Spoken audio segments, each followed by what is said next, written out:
Elections officials tell KREM 2 there's a lot of interest in Idaho's primary tonight, and one of the races drawing a lot of attention, of course, is the race for Idaho governor. KREM 2's Kyle Simchuk is live now in the newsroom with a preview of that race, which will determine who then moves on to the general election in November. Kyle?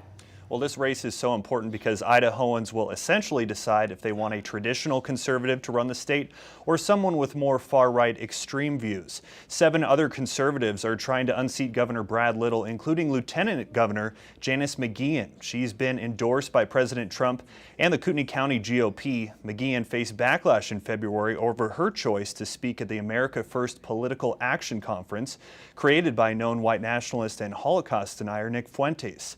The event included cheers for Russia's invasion of Ukraine, for the January 6th Capitol riot, and for racist values. The association is not a good one. To be associated with people who are anti-Semitic or... Stop. Yes. Excuse me. Yes. You asked me why I was there, why I wanted to participate and speak to these young conservatives. That's what we're talking about right now.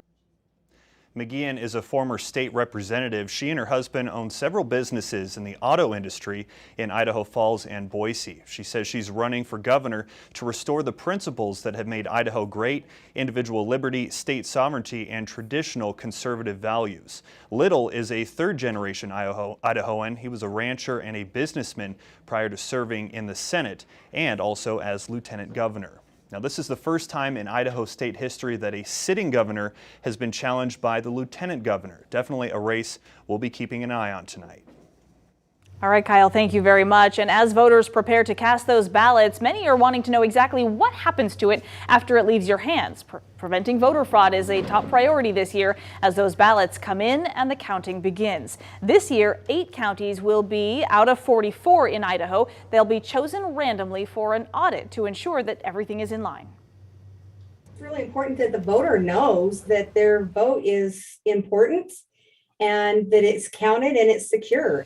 So if a county is selected for an audit, a team consisting of a Secretary of State, election employees, and Republican and Democratic appointed representatives will show up to complete the process. The starting point is a hand recount that validates the machine counted the ballots accurately. The tricky part is ensuring the audit is done in a timely manner, but still in an accurate manner. Teams have to make it across the state of Idaho to 8 randomly selected counties in order to deliver accurate election results as people are expecting them. But the Clerks Association in charge of that audit says this is something that they are ready for.